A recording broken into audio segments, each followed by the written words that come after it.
Hello, this is Justin DeTavio with Film Don't Lie as part of Saturday Blitz's fifth quarter series. It's January 14th, 2018. We're kind of in the midst of the national championship aftermath. The Alabama Crimson Tide beat the Georgia Bulldogs 26-23 in overtime. And since then, you've had conversation about Tua Tagovailoa and Jalen Hurts, and whether they're sticking together or not, and, what's going to happen now that Tua came in and threw three touchdowns and Alabama won the game. Will the guys coexist? Will one transfer? All the things that go on in the rumor mills of college football when something like this happens. So we're seeing a lot of that as an aftermath, but there's also five other main topics we're going to take a look at. Matt Rhule interviewing with the Colts, Mark Helfrich going to the Bears, retreads across college football. Should I stay or should I go? Entering the NFL Draft, and Coach Ken, versus Khalil Tate's little comments, which apparently, according to Bruce Feldman, is kind of null and void. But we're going to talk about it anyway because of social media and the implications with players. Also, the sad passing of legendary broadcaster Keith Jackson. He died at 89, and the guy who coined "Granddaddy of them all" and the Big House, and just thinking about him saying, Howard's Rock and stuff like that, and the importance of having a classy voice involved in college football. So you can find me on Twitter at IMFB_BLOG, and a podcast called Coach Speak, sponsored by Health IQ. So here it is. We're going to get into our first topic now. Topic number one. Matt Rhule's 7-year contract versus him interviewing for the NFL's Indianapolis Colts head coaching position after only 13 months. Baylor's going to be a very touchy and interesting situation. Rhule came to Baylor from Temple knowing full well that he's a Northeast guy, having coached at Temple and the New York Giants, being from New York, and played at Penn State, going all the way down to Waco, Texas. Waco's kind of cut off from the world. It's down in southern Texas. It's obviously had its scandals in the past regarding the city, but also regarding the university with, the murder trial with the men's basketball team.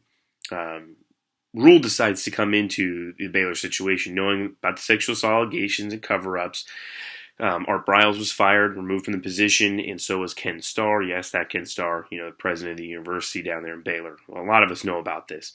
But he had to have known there was transfers. Jarrett Stidham goes to Auburn and lights it up. Makes it in the Peach Bowl, loses to UCF in a close one. But Auburn 2018 is looking really good in the hands of Jarrett Stidham.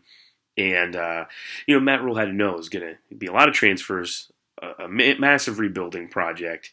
And Baylor starts off, his first season there. They're 1-11, 106th in the S&P Plus per Bill C's rankings. It's a rough start, but he has done a good job of recruiting. In 2017, a 43th ranked recruiting class, but now in 2018, a 24th. After all that controversy and the fact that they're in Waco, and excuse me, and with TCU's success as well as Texas back on the rise, Oklahoma being in the playoff, you'd think that this would be an opportunity for Baylor just to fall and crumble. But the 24th ranked recruiting class is something that you can't just overlook, and they're in a really good recruiting area. Between Texas, you've also got Arizona, Las Vegas, and Southern California is not that far away for players. So you are looking at some, good college football or high school football players to recruit in to become a good college football program. It's now deemed, out there that Matt Rhule is staying in Waco. He is not going to go to the Colts. But after 13 months on a 7-year contract, I'm not sure why those contracts are created. I know that it's to ensure that your buyout is going to be longer because they're doing, the buyout length per year, and the closer it gets to being expired, the cheaper the buyouts usually are. Reword the wording, retool the wording. Then, if that's the issue of being afraid Rhule will leave, I'm sure there's a clause in his contract and many of these coaches' contracts in college football that going to the NFL is a rule breaker. But to flirt with the Colts after only 13 months when you knew it was a rebuilding project, something isn't right there either. I'm not blaming the coach because that's a step up to go to the Colts, and hopefully have Andrew Luck as your quarterback.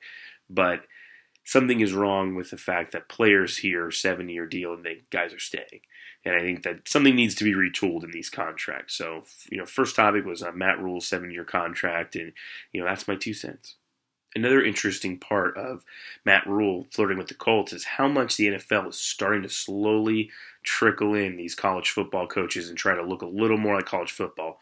When Jim Harbaugh came from Stanford, he brought with him a lot of the same principles he was using down in San Diego and over at Stanford to the 49ers. Colin Kaepernick had his best seasons, and the 49ers made, the NFC Championship game, and he made the Super Bowl, losing to his brother, but with the Ravens. But seeing that those inside zone read zone running option quarterback methods are working now, a lot of the run pass option game that you were seeing at Oklahoma State and places like that around college football for years, West Virginia, it's now becoming something that's marked into the NFL, and even the play calling system, going from the Gruden 15-word play tags down to getting 3 or 4 good key words that you can use and establish what you want to do in the run and pass game.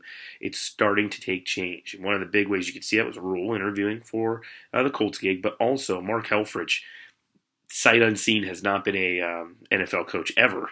His only professional experience was over in Vienna and Austria back in the 90s, becoming the Bears offensive coordinator. And this is a guy who was let go as the Oregon Ducks head football coach, fired. Very successful there, 37-16, but he spent his time pretty much coaching on the West Coast. I think the furthest east he'd ever gone was Denver. And now he's going to be up in Chicago, different atmosphere, some different weather conditions. Colorado, Denver, and Chicago are not exactly the same, but also it's the NFL. This is his first real gig in the NFL. It's going to be a little faster paced in one hand, as far as just the way that defensive coordinators have that much more analysts and whatnot to work around. So he's former Oregon Ducks head coach. He worked for Chip Kelly, and Chip Kelly had his 2 shots, the Eagles and the 49ers, however fair you feel some of those worked out. But now college coaches are being brought in. They're being brought in to meet with, NFL coaches and try to brush them up on what they're doing. And it's a lot less of going the other way around. You're not seeing the, old days where the NFL coach who, Pete Carroll and stuff didn't work out and they're going down to college to try to win. Now it's these college guys are coming up, and that's good for the game. The NFL has been really boring and low scoring, and hopefully some of this excitement of college football kind of rubs off on them. They see the zone schemes working, and they see the athletic quarterbacks and run pass options. And, Andy Reid has done a great job mixing in the West Coast offense with some of the more college football offense basics, shortening up the play calling and letting the quarterbacks kind of, get out there and be more mobile. Run a run pass option, you don't have to have a mobile quarterback. You can do a lot of things, just working those inside slants and sit downs and stuff like that. It does not have to be based on the zone read option game. So don't let that fool you. But it helps to have a mobile quarterback because it, makes the defensive end question, or they start having to work scrape exchange, things like that. It makes defense work harder when a guy can at least pull and run once a quarter. So the NFL's finally getting some new blood, and that's good to see, although there are some retreads, and we'll talk about that next. All the retreads, all across football, what we see are retreads. High schools love it. They love to bring in a guy who, went 8-30 at another high school and bring him in to be a head coach again. At first you don't succeed, just hire him again because, you were the assistant AD there when he was the head coach, and now you both have moved on, and here you are. You're bringing in somebody that you know. It's very popular in high school football. It's very popular in college football. You see retreads get jobs all the time. Think about, Rick Neuheisel's name coming up. Dennis Erickson being flirted for the Oregon State job. Some of these guys, that haven't necessarily had success in a long time or haven't coached, being brought up. John Fox going straight to the Bears, and obviously, failing there with Chicago. Herm Edwards to Arizona State, another crazy one. And 2 of the bigger ones that I'm thinking about are, sure, if you were done with Mike Shula and Ken Dorsey and what they were doing, Cam Newton, sure, cut it loose and move on. I mean, I personally blame the general manager. The offensive line's terrible, and their lack of receivers. Not much of a receiving core. Olsen was out and injured. They didn't really replace him with anybody. But moving along from that, if you wanted to bring in a new offensive coordinator, sure. But Norv Turner. Norv Turner was an offensive guru of mine back in the 90s. Norv Turner has really not had a lot of success since the 90s. And the modern era, Cam Newton's going to be expecting the shorter, easier reads and progressions and the things that were going on for him and being able to use his legs.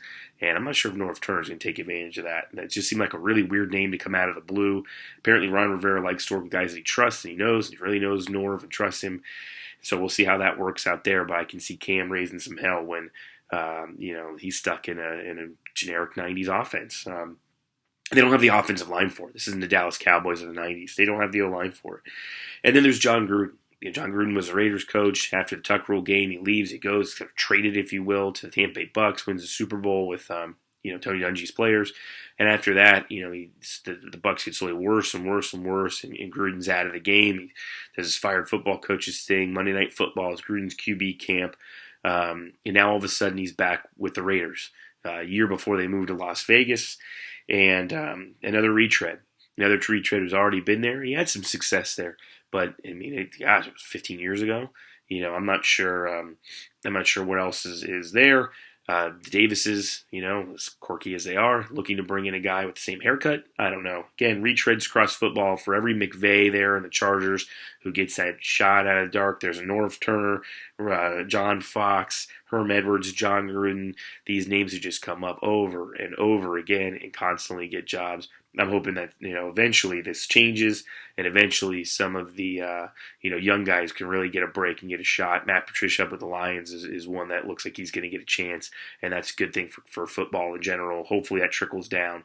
Getting rid of this retread thing will trickle down and down to high school ranks. Big debate going on now is, should I stay or should I go? Should guys leave early for the NFL draft?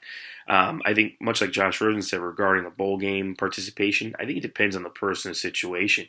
If you've already graduated with your degree, why stay? You have a little bit less of a reason to stick around. You've done what you came there for. You graduated. Especially Christian Wilkins from Clemson graduated 2.5 years and he has a ring. He's done what he came there for. So if he decides to leave, I can totally understand.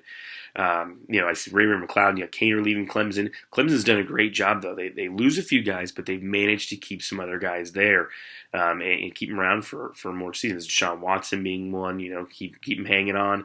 Deion Kane is going to leave. But Mitch Hyatt, this guy who's looking at a second-round grade, the left tackle, he's deciding to stay. So he's got unfinished business. Hunter Renfrow, I'm not that surprised that he's staying based on his measurables. He looks like a fifth-round Patriots wide receiver who winds up playing 12 years and, has 1,000, receiving yards a season.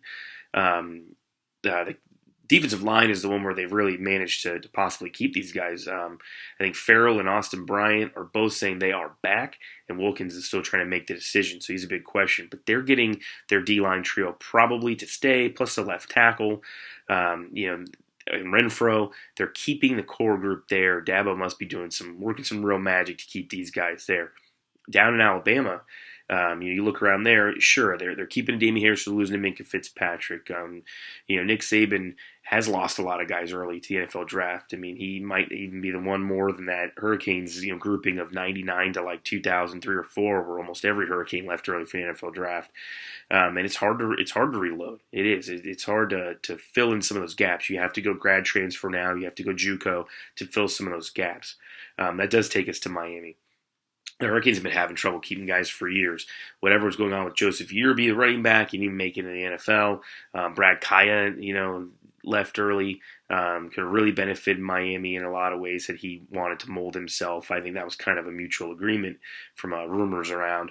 But Mark Walton's now leaving. Mark Walton, he's got a little cutback to him, a little shiftiness. Not great speed. He's not going to test well in the combine. I don't think for speed. His pass catching is okay. Pass blocking, nothing to be desired. God knows Kaya and Rozier both sacked a million times. With Walton back there. But now also it's R.J. McIntosh and Kendrick Norton. R.J. McIntosh, the dude is highly ranked, as you can see in the graphic.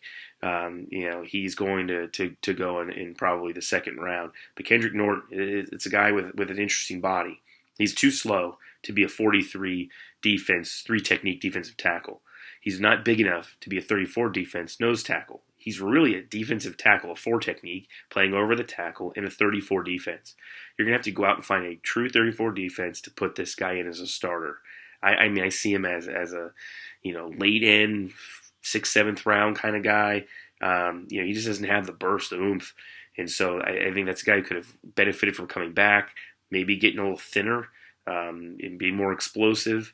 But, who am I? And then, positions that make some sense. Running back definitely makes sense to leave early, especially if I know I just said you're being Walton a little strange for leaving early, but I think if you've taken a beating and you have elite ability, leave early. I mean, look at Saquon Barkley. Leave before you're ran to death. Darius Geis. You know LSU's looking to pound you out.